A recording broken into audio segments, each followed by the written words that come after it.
मजबूरी जे हमरो से न बतैली शादी के खबरिया हको की मजबूरी जे हमरो से न बतैली शादी के खबरिया हम बताइयो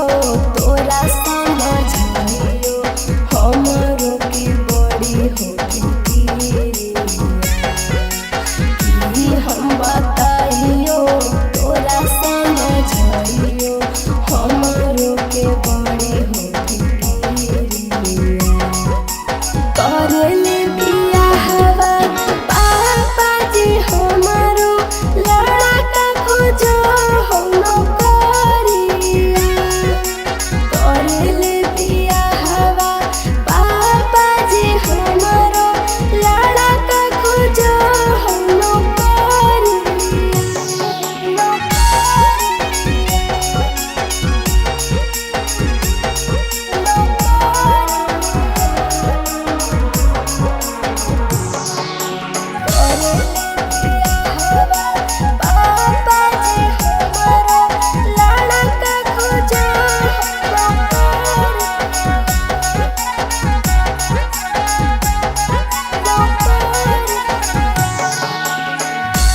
भर में मन बदलौ कैसन हो नियतिया पैसा के चलत छोड़ा देली संगतिया घरवा के लोग हकई बड़ी निरादैया बुझ नहीं हमनी के प्यार के तरतिया हमरो नहीं मन है कि दूसरा संग बितैया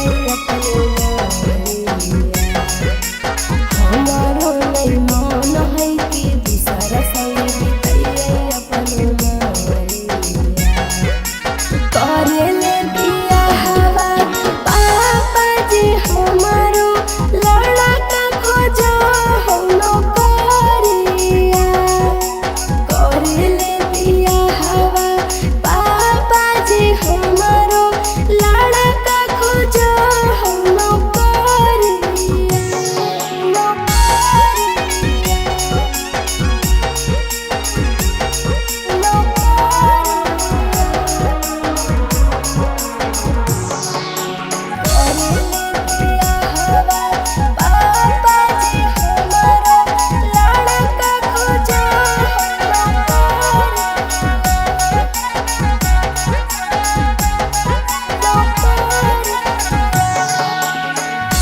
कबो सोचिए कैसन आइलै विपतिया